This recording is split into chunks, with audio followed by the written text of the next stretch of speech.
Hope you're having a good day. Starting this off, the federal government in Canada is throwing away millions more COVID vaccine doses due to a lack of demand. The number of expired Moderna shots has now risen to 7.7 million, and the government has now disposed of 3.1 million doses of the Novavax vaccine. We see back in June, the government had thrown away 1.2 million doses of the Moderna shot, along with 13.6 million doses of AstraZeneca's. The number of expired Moderna shots has now risen to 7.7 million, and the government has now disposed of 3.1 million doses of Novavax. 7,000 doses of Pfizer have also been thrown away.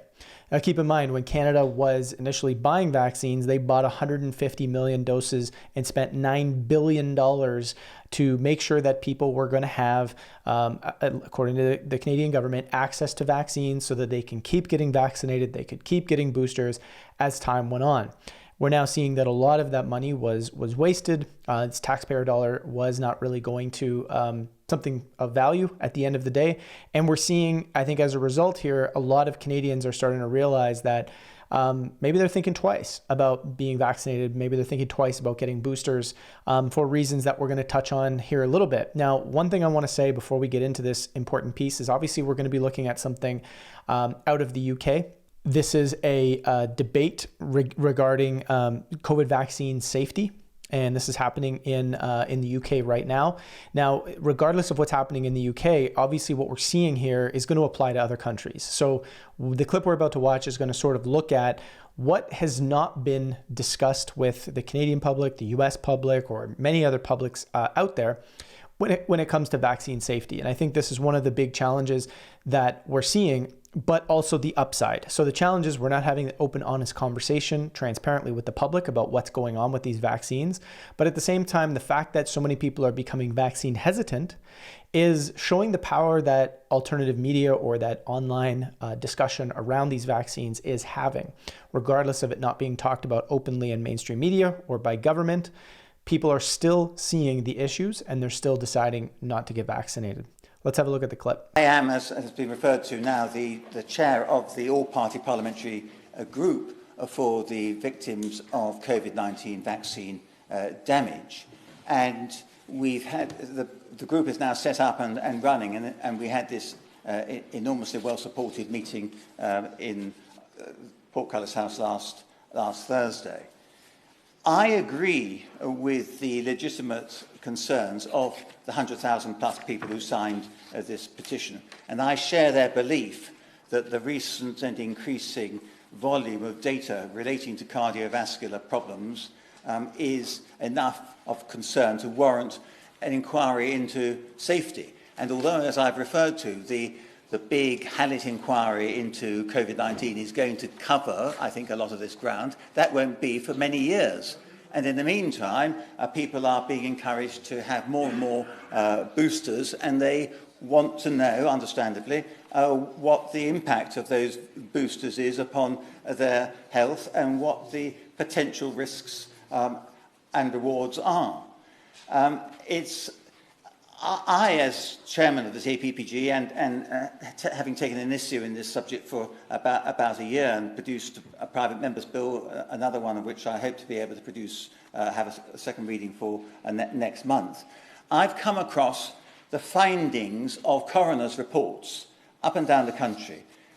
Those coroners have found that deaths have been caused directly by COVID-19 vaccines. And I've spoken to some of the bereaved, and indeed I spoke to the gentleman who was referred to by my honourable friend who attended our meeting on Thursday, whose wife was a journalist in Newcastle. And I've seen in my own eyes the suffering that those people are going through as bereaved or as people who are still suffering the ill effects of the adverse reactions. And I'm sorry that my honourable friend, in introducing this debate, didn't really have much to say about the people whom we know have suffered death or serious injury as a result of the vaccines. If I may say to him, I think he showed himself to be rather the victim of producer capture, and the producer in this case being the MHRA. he doesn't seem to have allowed his researches to go far further than the MHRA. Has he, for example, looked at what's been happening in Germany, where the German, they have an institute called the Paul-Ehrlich Institute, and that is the German regulator responsible for vaccine safety. And on the 20th of July, they confirmed that 1 in 5,000 people were affected by a serious effect after vaccination. And that reflected also a finding that they published earlier in the year, in which they tried to raise the alert that 1 in 5,000 vaccinated people has a serious side effect, such as heart muscle inflammation. And statistically, they said every 10th person must expect a severe consequence from having a course of 3 or 4 vaccines. And the Institute uses the WHO definition of a serious adverse event, meaning one which results in hospitalization, is life-threatening or life-changing. And after a 4-dose course, the risk of a report to their system of a serious adverse effect is 1 in 1,250. Now, that is serious information coming from the regulator in another country which is highly respected for the quality of its healthcare. And isn't it interesting also that the number of adverse reports referred to there is far fewer than the number of adverse reports which led to the 1976 swine flu vaccine being withdrawn. Some members may recall in 1976, Gerald Ford, President of the United States at the time, was panicked by swine flu into organising a vaccination campaign. And when reports emerged of suspected adverse reactions, including heart attacks, Guillain-Barré syndrome, and there were 53 reported deaths, people began to worry about the safety of the vaccine. And the government halted that mass vaccination programme in December of that same year. So in that case, the government acted on far fewer adverse events than we have been talking about during this debate, and decided that it was no longer in the balance of risk and reward was that it was too risky to continue with that vaccination programme. So let's look at these facts, and let's not be just beholden to the MHRA. And if this was a debate about the MHRA, Sir Roger, I would have masses of material which I could bring before us for that. But what I'd also say is this, that the government seems to be in denial about the risks of these vaccines. Only this morning, the Deputy Chief Medical Officer for England was on the radio saying the boosters were, and I quote, perfectly safe and effective. But, Sir Roger, they are not perfectly safe. And there's a question about whether they're effective, but that's for another debate. That they are not perfectly safe is now admitted by the government. Indeed, the UK Health Security Agency has issued a guide to the COVID-19 autumn booster, and you, Sir Roger, may have seen a copy of this. It comes out with the request that you go and get another booster from your GP. Unfortunately, the covering letter from the NHS makes no reference to any risks associated with the vaccine, but if one actually looks at this document, which is included within the envelope, it says a guide to the autumn booster, and one goes down and it talks about serious side effects. Cases of inflammation of the heart, called myocarditis or pericarditis, have been reported very rarely after both the Pfizer and Moderna COVID-19 vaccines. These cases have been seen mostly in younger men and within several days of vaccination. Most of the people have felt better and recovered quickly following rest and simple treatments. And then it says you should seek medical advice. What it doesn't say is what happens to those people who do not recover. And that is what I would like to concentrate on in the remainder of my remarks. Those people, if they are disabled to the extent of 60% or more, may be eligible for payments under the Vaccine Damage Payment Scheme. And they might get £120,000. But that scheme in itself is not fit for purpose because it talks about terms of disability, which is not necessarily well described in the context of an autoimmune condition, such as those who are suffering from the consequences of COVID-19 vaccine damage. And what about all those people who are only 59% disabled? There's no financial help for them, and I think even more worrying for many, there's no specific medical help. The government refuses to provide specialist help for these vaccine victims.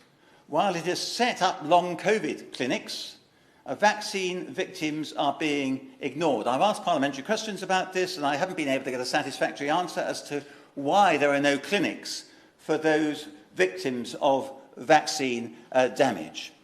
And as a result of the government's behaviour, victims are increasingly telling their loved ones and neighbours and friends about their circumstances. And as a result of that, we are seeing a much lower rate of application to get booster vaccines. And a reason for that is because the government can't suppress information going around amongst ordinary people, even though there is very little about this in the mainstream media. But many people now would not touch a booster with a barge pole, and I include myself amongst those. I'm not anti-vax. I had my first 2 vaccines, but from all that I've seen and know about this, I think that the increase in boosters is now, for many people, counterproductive, and for some people it's also dangerous. And so we need to take into account what is happening on the ground. People are becoming increasingly vaccine hesitant. Large numbers of doctors and health professionals are now calling for a complete halt to the vaccination programme because the risks outweigh the benefits. I give way to my right honourable friend.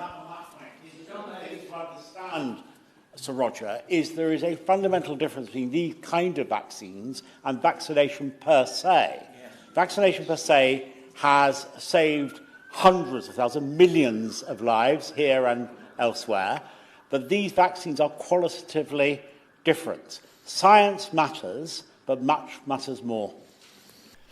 So you can see it's a lot of the same patterns, right? We're seeing people. I mean, we've reported on this. We've reported on a number of different, reports that have come out over the course of time showing that, hey, it could be 3% of people who receive these vaccines that are having serious adverse events. It could be 7% of people that are having serious adverse events. I mean, we don't know. It could be 10%. We're still trying to figure this out as the numbers come out. We're trying to stick to the evidence. We're trying to stick to what we're seeing and report on this openly and honestly so it doesn't become a hyperbolic conversation that ends in everybody wanting to be polarized because we're not having a serious conversation. We're seeing the need for accountability here. We're seeing the need for a real inquiry, a real investigation into what's going on because this has corruption and denial and delusion, in essence, written all over it. And we have to hold government accountable for kind of just brushing this over and pretending that it's not existing, not to mention creating a public environment where anybody who asked questions about what was going on here were basically told they were terrible individuals, right? This is not something that a government who really cares about its people would do. Yet we saw this all around the world in different countries. So there's something seriously going on here that needs to be discussed. And I'm glad that this is happening in the UK right now. Unfortunately, here in Canada, for those that live here, I mean, the governments are still just saying, go out and get your booster, go out and get your vaccine. And they're not telling you anything about the risks associated with this. So governments here, at least, are still kind of in denial about this, or they just don't care. I'm not sure what the answer is, but I'm leaving it there. At the end of the day, we're seeing that, again, the government is focusing so deeply on, hey, let's study long COVID. Let's study, let's create clinics for people that are trying to heal from long COVID and this, that, whatever. But they don't want to give proper care, proper attention, and proper investigation to people that are being harmed by the intervention that goes along with COVID, i.e. the vaccine. So again, we're kind of seeing this unfair sort of focus in the way the government is not wanting to take responsibility for, you could say, the negligence that they've sort of, I'm going to say, pushed on, endured over the course of this this pandemic, and kind of want just amnesty from to some extent. But that's all I got to say on this one so far. I think this is a sort of a meaningful moment where we're seeing that it's becoming clearer and clearer that there are going to be investigations, there are going to be things that happen. And I think it's up to the public to sort of keep pushing for this, keep asking for it, maintain, your level of sanity about it, try not to make it a hyperbolic conversation, but, stand your ground and continue to ask for a real investigation, because one needs to happen here, right? We need to understand more clearly what is going on. Anyway, that's it. That's all. Thanks so much for tuning in. Be sure to subscribe and pass this video on to somebody else.